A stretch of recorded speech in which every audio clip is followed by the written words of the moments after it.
Haven't been getting any traffic, should I change niches? Bro, how many products have you listed? How much in ads have you spent? Do you often recommend enabling last mile tracking when sourcing from China? But how exactly one's supposed to do that? I don't see such an option on CJ. There's a separate app for it. So on CJ, there's in the settings, you can change it so it will only upload the last mile tracking to the actual Etsy account, like, because it automatically uploads products. So you can change it so it will only upload the last mile tracking. But you've got to, yeah, you can do it so it will only do that as well. You can do it, but you got to just like, yeah, you can do it so it only does that, but you got to just like be aware of it, basically.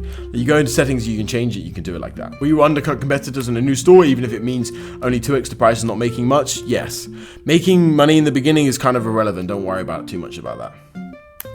What is this October nuke people are talking about? Is Etsy cracking down on us? And is there anything else need to be aware of? Not really.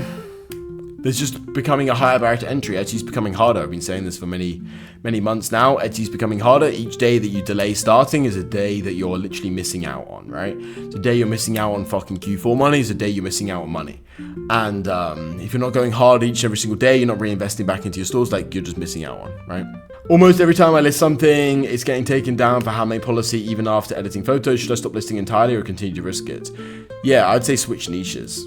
What problems could arise if you stick with CJ for Q4? No, not that many. Maybe the individual suppliers on CJ fuck you over and you have problems, something like this. How do I connect my Etsy stores with CJ for automated fulfillment? It's very easy. You just go set, like, in the bottom left, Etsy. Does also CJ also uploads the tracking link for you? Yeah, it does. How to deal with payment reserves if you don't yet have star seller? Well, it's only 30% payment reserve, but you add good tracking, it's fine. Should you only do one listing a day when starting out, and when can you increase the amount of listings per day?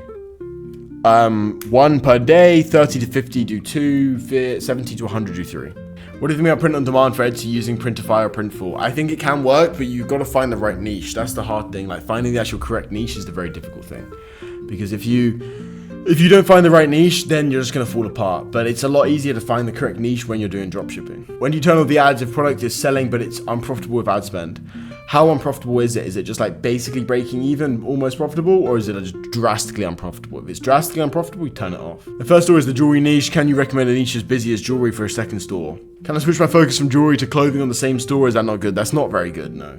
I mean, it depends how many sales you have, depends how much traction you've seen, but like I would not do that.